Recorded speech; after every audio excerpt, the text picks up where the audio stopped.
they cut a tree down. It was about 20 feet high, and they mounted this on top of the old stump. And it was a tripod. There was 3 legs on it, and it set up the air probably maybe 5 feet, and there was 2 blades on it. Wind blew, and it wasn't today. There were alternators. This was a generator, and there was a 2 wires run from it into the house, into one room, the living room.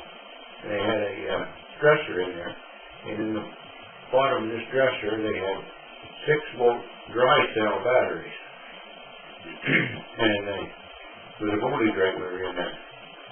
When this thing generated enough power to charge those batteries, the voltage regulator shuts electricity off to the generator so that it wouldn't overcharge and burn them up. Then if the wind got too strong, with a little brake built on this thing, when the blade got going too fast, the air would go against these little brakes and slow it down. And when they wanted to stop it, there was a chain with a brake on it. They pulled this chain down, and they had a hook on this tree stump, and they locked it there. What it did, it pulled the tail fin in, and that stopped it from turning, so it wouldn't tear it apart. It started going around in circles. The lights, it was something different. There was no 6-volt light bulbs, so they took a reflector out of the headlight of a car.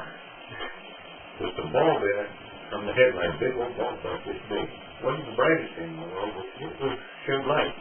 They had one in the kitchen and one in the living room, and they had a radio hooked up to this, a 6-volt radio. The only station they get then was KDKA out of Pittsburgh. You had to set the ear almost off the radio, so much static on you could hardly hear it.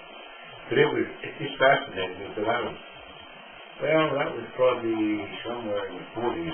I used to put there and spend weeks with them. And it was unique. And whenever they tore the house down, I was going to get the generator, the windjammer, we were called. Well, when I back up, somebody else, I don't know if they stole it or what happened to it, but I'd have still had it if it would have been there. It was the lightest thing sitting in there, lights keep getting dimmer and dimmer. It was running out of power and be faster. But it was really advanced for its time, the way it was set up when the wind blew too fast. There was only 2 blades on it. They were probably 4 feet, 2 feet apiece. It didn't take much wind to move it. Yeah, it was neat how the thing worked. I'd make a little sketch here of what it looked like. And even the company's name, I can remember, was printed on the tail fin of this thing, called Windjammer. I think there was a address of Ohio, but that company was no longer, unless they went into the big stuff now. It was neat. When the wind would blow so fast, the tail on it would direct the blade into the wind.